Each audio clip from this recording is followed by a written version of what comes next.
Welcome you to the Pantheon of M. I'm your host, Ray. And I'm Evie. And today, Evie, what are we looking at? We are looking at Justice League, the 2017 version. That's right. The theatrical cut, the Whedon cut. Theatrical cut. Yeah, not the Zack Snyder or meant to be seen 4.5 hours, 6 hour, whatever that movie length was. This was the version that we first saw in theaters. Gotcha. Snyder was given full credits for this, but of course he had a family tragedy, and Josh Whedon took over. He did a lot of rewrites. Chris Terrio was another writer on this. He did some writing. He worked close. Terrio wrote with Ben Affleck. He wrote the screenplay for Argo and for the Batman v Superman, Dawn of Justice movies. So he wrote with Snyder, getting this one done. Right. Whedon brought a different take to it. He understood that Zack was going too dark. He tried to make it a little more upbeat, more lighter. Okay. And that was one thing that the fans did notice, that it was a lot more lighter in tone. It wasn't so heavy and dark, you know. Okay. And with that, I have to commend him that when I came out of that theater watching Justice League, I felt he succeeded in making the tone lighter, not so dark and dismal, which was what the Zack Snyder tone was about up until that point.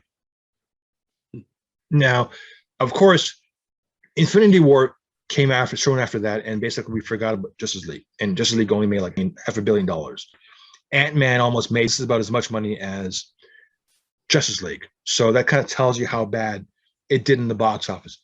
When you think of how much a Marvel movie makes on average, you know, it makes half of that worldwide.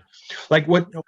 Like put this way, Infinity War made in its opening weekend, in the first 2 weeks, in the first 2.5 weeks, Justice League made that in its worldwide box office.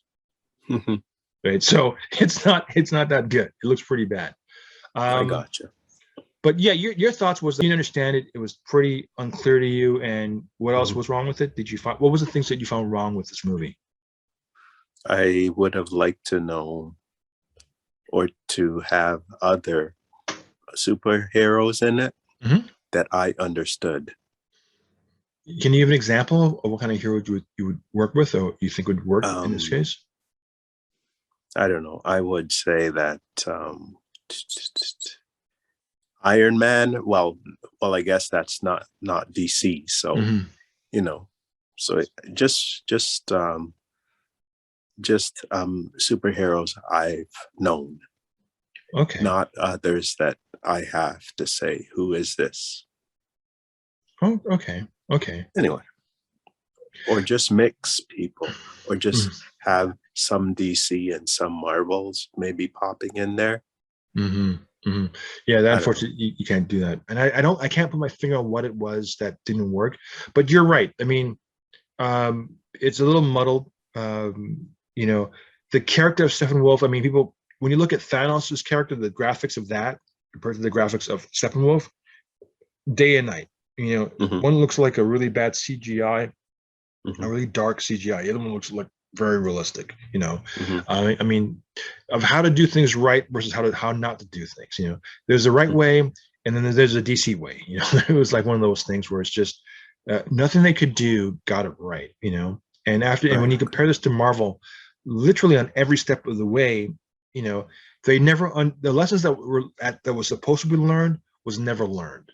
And I think that was the biggest fault of DC. They didn't plan properly. You know, they took it as, oh, the success of this is all we want to know about, and then move on from there. They didn't look at it as being like what's involved in making a universe. You know, they just thought about the individual box office. So the lessons weren't learned in this case. Because I didn't know who people were, and if I don't know who certain superheroes are, I'm not interested. Right. I'm not interested. Also, they made Luthor like he knew more than what he should be learning. Should have known in this movie. So you're wondering, like, it really blows a hole into the whole, like, how we view the DC comic book, like how much does he know of the heroes, like their secrets and what happens. So, like, yeah, there was a lot of things that was unsettling about this, and you know, you would have to see, and then Let me ask you this: the biggest hole in this movie was the whole dream sequence, because no one understood that. Like Okay. when the Flash visits Bruce Wayne in his dream, which was what we think it is. Mhm. Um, how did you interpret that whole sequence? That whole, because I'll tell you right now, I had no idea what I was looking at. Like I was completely lost. So what were you? What was going through you? Like what? How did you take it?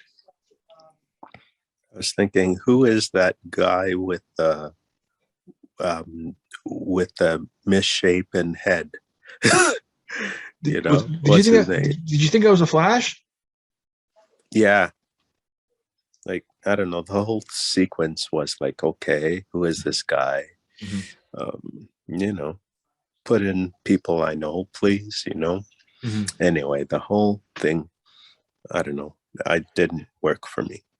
Seeing the Snyder cut, I'd say, seeing how Stephen Wolf should look like and what he was looked like, seeing the fight sequences in Themyscira, when they get the mother box, as Mm-hmm. opposed to what was really shown, the whole thing with the arrow of Artemis, Okay. like all these little things that explains like how did Diana know about the arrow? She left Themyscira 7 years before during World War II. So they explain it to you in the Snyder cut. So there are some things in here that were like the red flags.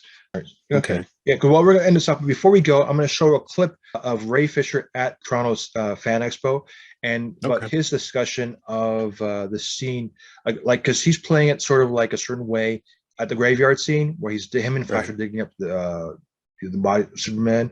So here is his response of what was going on in the movie.